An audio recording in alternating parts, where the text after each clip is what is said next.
Bonjour et bienvenue pour ces nouvelles news de la paracha de la semaine, parachat Behar Bechukotai pour Torah Box. La fête à Macron.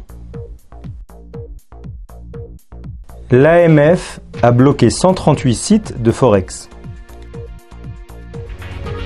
Vers la fin de l'accord nucléaire avec l'Iran.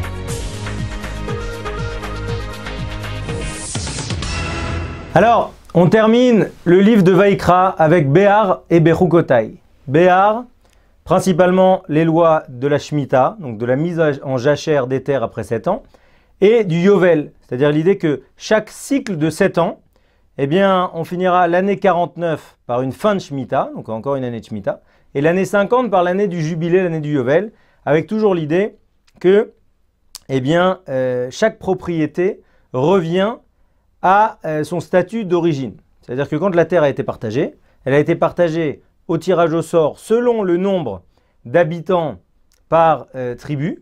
D'accord ? Donc en fait, tel endroit était réservé à la tribu de Yehuda et pouvait produire, c'est la force, pouvait produire tant de récoltes qui pouvaient nourrir tant de personnes. Donc en fait, on a lié, entre guillemets, la productivité ou la fertilité de la terre au nombre de personnes. C'est très très très beau.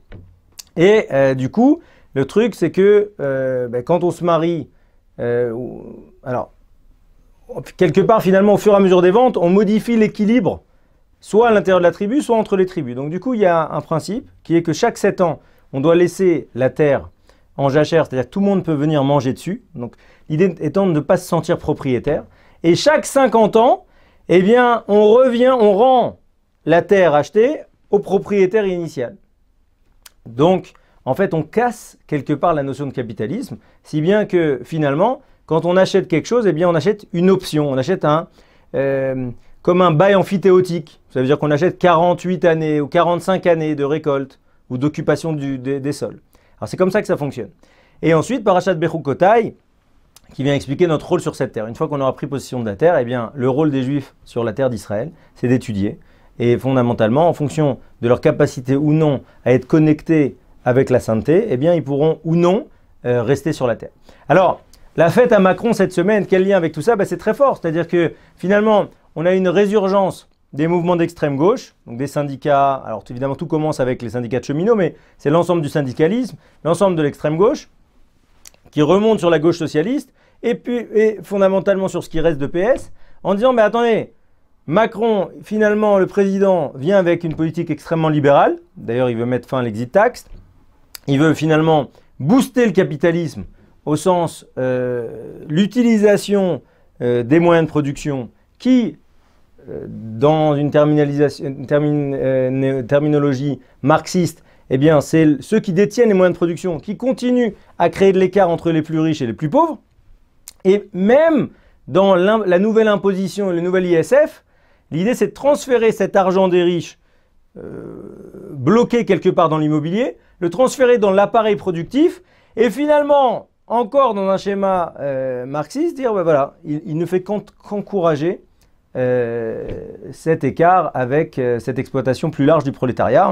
Donc finalement, on est vraiment sur cette idée que les propriétaires sont favorisés. Alors justement, là, ça fait tout son sens avec la paracha, puisqu'on est en pleine remue-ménage social en France, et la paracha qui dit attention, en tant que juif, vous n'êtes rien de plus que des gens que j'ai sauvés d'Égypte. Et du coup, c'est moi qui vous ai placé sur la terre. Et l'orgueil inhérent au fait d'être propriétaire, c'est ça qui vous éloigne de moi. Donc en fait, fondamentalement, c'est impensable quand on y réfléchit. Personne ne peut être propriétaire. Parce que être propriétaire, c'est fondamentalement s'engluer dans la matière, et ça c'est dangereux. Voilà, quelque part, le petit clin d'œil, toute proportion gardée, qu'on pouvait établir avec parachat Behar. Et l'idée de toujours faire attention quand on est dans un rapport de force. C'est pour ça que toute la paracha revient sur attention, si tu as des salariés, des esclaves, etc., voilà comment il faut te comporter avec eux. Si tu fais travailler des gens, ne leur donne pas un travail inutile, répétitif, juste pour leur montrer que c'était travailleurs, etc., etc. Toujours l'idée qu'il y a un seul propriétaire, c'est Akadosh Baruch Hu. Nous, fondamentalement, on est propriétaire de pas grand-chose. Alors comme je l'ai expliqué au début de ces news, fondamentalement, ce qu'on vend, c'est qu'on vend des options. D'accord ? C'est les premières options. Puisque quand j'achète un terrain, si j'achète le terrain à la 12e année de récolte et donc il en reste encore 38, je prends une option sur 38 années, exactement comme on achète des options dans le cacao, des options, même plus largement, quelque part, des options aussi dans le binaire, des options binaires. C'est quoi les options binaires? Pour ceux qui ne connaissent pas, hormis à travers le flux d'arnaques, etc., qui ont été liés à ça, c'est l'idée que, voilà, l'idée est très simple. Dans une option binaire, soit je gagne beaucoup, soit je perds tout.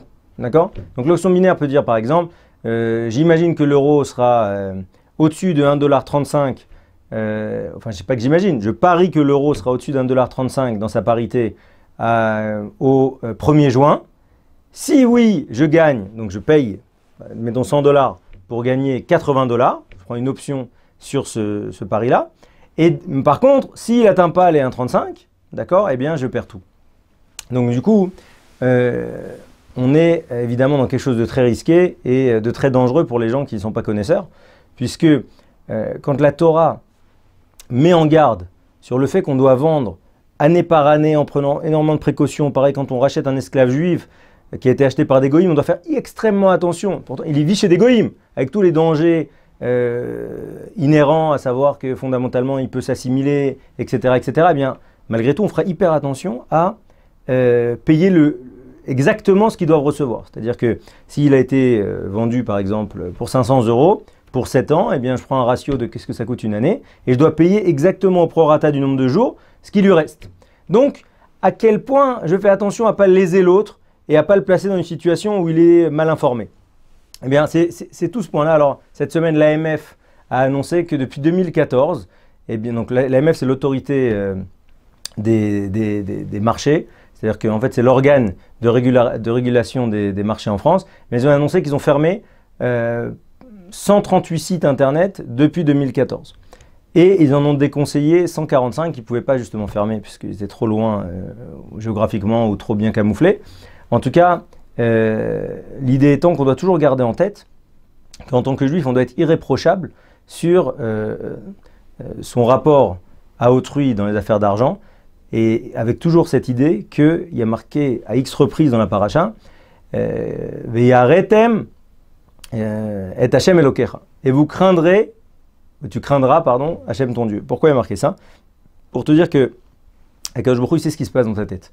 Donc il y a marqué, tu ne prêtes pas intérêt et tu craindras Hashem ton Dieu. J'ai entendu qu'à chaque fois qu'on est sur des choses tangentes, où finalement on peut être les seuls à savoir, et même si la personne dit je te donne un intérêt, j'ai vraiment besoin de cet argent, je te paye un intérêt, quoi qu'il en soit, on doit se dire plus l'Yetzer est fort, d'accord, dans l'argent, et plus on doit se rappeler, attention, nous on a une juridiction extra-physique, d'accord, métaphysique, qui vient et qui nous dit attention, Hachem il attend pas ça de nous, il attend un comportement irréprochable, car dès qu'il y a du Yetzer Hara, c'est là finalement qu'on voit la valeur d'une personne. Enfin, géopolitique maintenant et l'Iran. Alors, d'après tous les grands spécialistes géopolitiques, on n'a jamais été si proche d'un conflit entre Israël et l'Iran. Alors, ce qui est très très intéressant quand même, c'est de voir que d'un côté, l'Iran, toujours dans une espèce de guerre froide dans le bloc sunnite, chiite, l'Iran essaye d'imposer son hégémonie face à un bloc sunnite, Arabie Saoudite, Égypte, Maroc maintenant, parce que le Maroc cette semaine, a dénoncé ses liens avec l'Iran. Et donc finalement l'Iran de l'autre côté qui émane, qui se démène au Yémen, qui prend place en Syrie, en Afghanistan, etc. etc. Toujours, parallèlement à ça, la menace nucléaire qui semblait avoir été éteinte, et en tout cas qui a été bien aménagée par Barack Obama. Et on voit comment Akadosh Baruch Hu, finalement, il a réinversé les proportions. Très intéressant. Ça veut dire qu'en 2 ans, on voit comment le bloc sunnite s'est rapproché dans une collaboration beaucoup plus forte avec Israël, ce qui laisse d'ailleurs prévoir des choses extraordinaires en termes de marché commun. Et de l'autre côté, le bloc chiite iranien, qui a essayé de s'implanter, d'ouvrir un nouveau front en Syrie contre Israël. Et on voit comment, frappe après frappe, on attend une réaction, mais il n'y en a pas. Parce que fondamentalement, l'Iran n'est pas capable de cette réaction. Il faut savoir que l'Iran n'a pas d'aviation. Et donc, la force de frappe iranienne repose sur une espèce de guérilla financée un peu partout dans le monde et des missiles balistiques. Mais que finalement, aujourd'hui, avec le soutien inconditionnel des Américains, l'Iran serait dans une posture beaucoup trop dangereuse pour attaquer directement Israël. Donc c'est vraiment ce qui a marqué Im bechukotai telechu. D'accord, si vraiment vous faites mes mitzvot et vous étudiez ma Torah, mais vous verrez que vous serez complètement protégé et il ne pourra rien vous arriver. Et même quand la Russie, d'accord, qui a bien tiré son épingle du jeu de tout ce conflit en Syrie, etc., eh on voit bien que même la Russie ne peut pas vraiment dire grand-chose. D'accord, l'écart militaire est tellement fort avec les États-Unis, même avec Israël en réalité, que finalement la Russie peut que poser son veto à chaque fois. Et donc on voit bien, et c'est Rav Elbaz qui a dit ça cette semaine, très joli, il a dit que depuis 2 semaines, il a imposé, suite aux dernières frappes en Iran, il a imposé à la Yeshiva, au Rachaim, de faire des prières ensemble pour museler l'Iran. Et il dit, regardez, en 2 semaines, on a découvert des archives, qu'on vient de voir dans l'image, des archives incroyables. Le Mossad est tombé sur des archives. Normalement, ils ramènent quelques papiers, ils sont heureux. Là, ils ont ramené des archives, des camions d'archives qui montrent qu'il y a eu effectivement une réalité au programme nucléaire iranien. Et bien, on voit comment Akash Borou, en 2 secondes, hop, il fait découvrir des archives. 2 secondes, Trump, qui n'a pas de limite finalement. Akash Borou, il a mis quelqu'un qui est indomptable. Et on voit comment, finalement, une fois qu'on étudie et que le peuple est soudé et que la Torah est pratiquée, eh bien on voit comment nos ennemis, même les plus dangereux, même les plus catastrophiques, sont muselés. C'est encore le cas puisque cette semaine, de nouvelles manifestations internes en Iran contre l'appauvrissement de la population, de manifestations d'agriculteurs. Et donc finalement encore des choses qui pèsent sur le pouvoir politique pour pouvoir faire quoi que ce soit au niveau extérieur. Voilà, très bonne news à tous et à très bientôt.